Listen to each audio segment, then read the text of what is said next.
iblis yang punya sifat setan itu asalnya jin yang sangat taat. Sangat taat. Sampai ada riwayat menyebutkan saking taatnya kepada Allah, maka malaikat menyifatinya dengan Azazil, makhluk yang terhormat karena rajinnya ibadah kepada Allah. Cuman karena satu kejadian dia bergeser dari ketaatan, tidak mau menaati perintah Allah, menghindar dari perintah. Diminta oleh Allah hormat kepada Adam, sujud hormat kepada Adam. Jadi bukan persoalan sujudnya, persoalannya ini perintahnya. Jadi ketika dia tidak menunaikan perintah, menolak perintah itu dan tidak mau menaati karena maksiat, maka disebut oleh Quran berubah dari taat menjadi fasik. Maka turunlah Quran surah ke-18, surah Al-Kahf yang biasa kita baca di Jumat itu selain Yasin. Ayat 50, paling kanan pertengahan. Wa idh qulna lil malaikati isjudu li Adama fasajadu illa iblis. Siapa itu? Kana minal jinni fafasaqa. Fafasaqa an amri rabbih. Asalnya kata Al-Quran, iblis itu dari jin yang sangat taat. Dari mana taunya taat? Karena lawannya fasak ini. Fasak itu lawannya taat. Apa ayuti taat.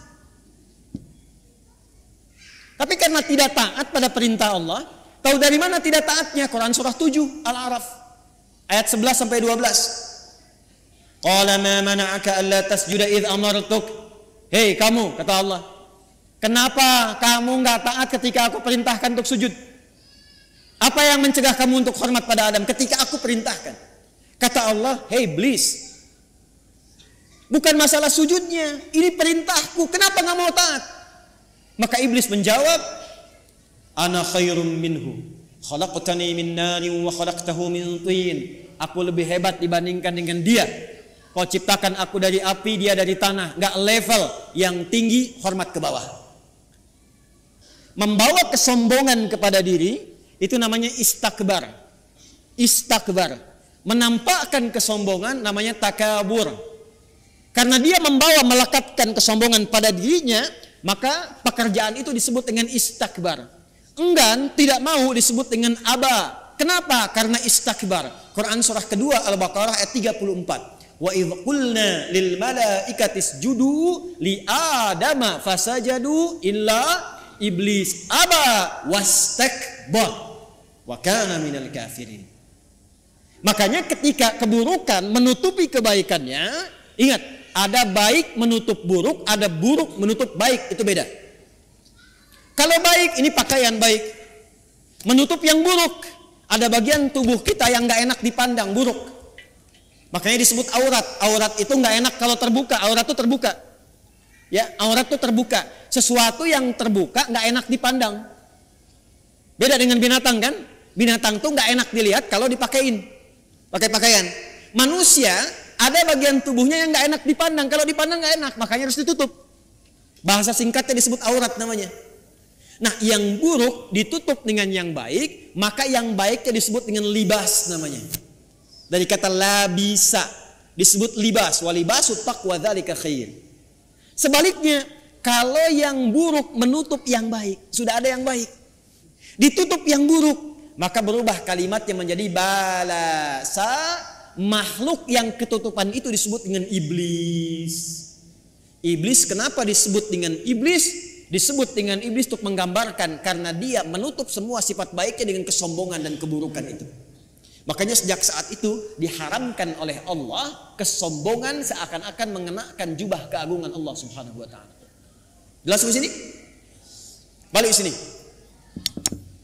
Nah, fasak itu perbuatannya.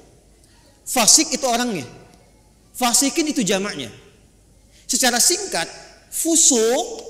fusuk ini sifatnya lawan dari taat, namanya maksiat. Jadi perbuatan-perbuatan maksiat yang dikerjakan oleh seseorang itu akan menutup keadaan dirinya, baik pandangan atau pendengaran bahkan lisannya, untuk bisa berinteraksi dengan Al-Quran dan menjadikannya sebagai pedoman. Contoh, singkat dan cepat saja. Ini mata nih. kalau mata ini sering dipakai berbuat maksiat, maka maksiat itu lawannya taat. Jadi kalau maksiatnya naik, taatnya turun. Maka mata ini kalau dialihkan kepada Quran, nanti kalau sering dipakai maksiat untuk lihat Quran saja susah, nggak bisa. Maka alih-alih mendapatkan pedoman dari Quran, untuk lihat pun kadang-kadang nggak mampu. Padahal mushafnya sudah dia kumpulkan. Ada jenisnya dengan tajwid, tajwidnya berwarna. Ada yang jenisnya besar, yang kecil, yang per kata, yang macam-macam. Itu dia koleksi, dia simpan. Tapi anehnya begini, setiap melihat mushaf itu nggak mampu hanya untuk mengambil atau melihatnya saja. Lewat lagi sampai berdebu. Baru ketika ada pengajian datang ke rumah, mama, mana mushaf kita yang ditempel itu di dinding? Ditempel di dinding. Apa tadi lihat? Nah kalau sehari gak bisa tuh berinteraksi dengan mushaf, dengan Quran, ambil mushaf yang paling besar, simpan di ruang tengah malam, buka begini, jangan dibaca, tanyakan dulu pada diri kita masing-masing, mengadu ke Allah, ya Allah, maksiat apa yang aku kerjakan di mata ini sehingga tak sanggup melihat Al-Quran sampai detik ini. Telinga, Anda dengar ngaji, dari masjid dengar ada tahrim, anak-anak dengar bacaan Quran, ada pengajian-pengajian, tapi telinganya nggak sanggup dengar. Kok kayaknya nggak enak? Ada yang gelisah, ada yang jenuh, bahkan ada yang anti. Artinya apa? Telinga ini seringkali digunakan untuk mendengar yang salah, maksiat. Quran surah ke-6 misalnya ayat 25, wa fi adanihim waqra, di telinganya ada sumbatan. Telinganya ada sumbatan. Nah, ada 3 perbuatan besar dari maksiat ini yang kalau dikerjakan itu, dan kita berlindung pada Allah dari 3 perbuatan ini, kalau dikerjakan itu maka secara otomatis dia akan mempengaruhi pelakunya langsung mendapatkan sifat fusuk dan berpotensi menjadi fasik sehingga tak mampu mendapatkan pedoman-pedoman dan petunjuk dalam Al-Quran. Secara cepat, apa saja perbuatannya untuk kita tinggalkan dan kita jauhi? 1. Alladzina yanquduna 'ahdallahi min ba'di mitsaqih. Perhatikan baik-baik. Yang pertama, penyakit ini berpotensi menyerang semua kalangan karena itu menggunakan kata alladzina. Disebutkan sebanyak 1080 kali dalam Al-Quran, mencakup semua tanpa kecuali. Laki-laki, perempuan, besar, kecil, tua, muda, dan seterusnya. Yang pertama, alladzina yanquduna 'ahdallahi min ba'di mitsaqih. Yaitu orang-orang yang memutuskan atau menyalahi komitmen dengan Allah setelah dia berkomitmen untuk memegang teguh janjinya. Menyalahi komitmen dengan Allah. Komitmen dengan Allah.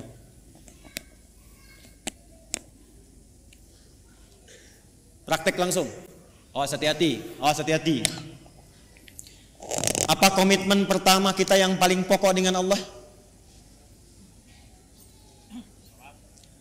Komitmen pertama kita itu bahkan sebelum lahir namanya syahadat. Quran surah 7, catat ayatnya, Al-A'raf ayat 172. Wa idz akhadha rabbuka min bani adama min zuhurihim dzurriyyatahum wa asyhadahum ala anfusihim alastu bi rabbikum qalu bala syahidna an taqulu yaumal qiyamati inna kunna an hadza ghafilin. Komitmen pertama kita adalah asyhadu an la ilaha wa asyhadu anna. Bahkan untuk menjaga komitmen ini tiap hari kita sholat untuk menjaga komitmen ini. Makanya setiap sholat kita tahiyat, kita bacakan dalam tahiyat asyhadu an la ilaha wa asyhadu anna muhammadan. Perhatikan. Maka dari sini muncul 2 turunan. Turunan pertama langsung pokok komitmennya syahadat. Yang kedua amalan penguatnya sholat. Komitmen pokok asyhadu an la ilaha. Apa arti kalimat Allah? Arti kalimat Allah itu 2 yang pokok.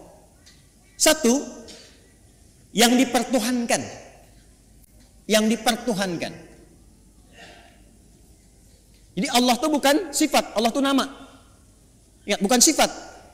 Kalau ada yang bertanya siapa Allahmu, itu salah. Karena Allah itu nama. Siapa nama Tuhanmu? Allah. Makanya ketika orang-orang Quraisy, orang kafir bertanya pada Rasulullah, siapa nama Rabbmu Muhammad? Karena engkau menyebutkan Rabb. Qul a'udzu birabbin nas, qul a'udzu birabbil falaq. Siapa namanya? Maka turunlah surah Al-Ikhlas. Qul, katakan Muhammad sallallahu alaihi wasallam, huwa, yang dimaksud Rabb itu Allah. Nah, Allah ini punya dua arti pokok. Pertama adalah yang dituhankan, satu-satunya yang dituhankan. Ini.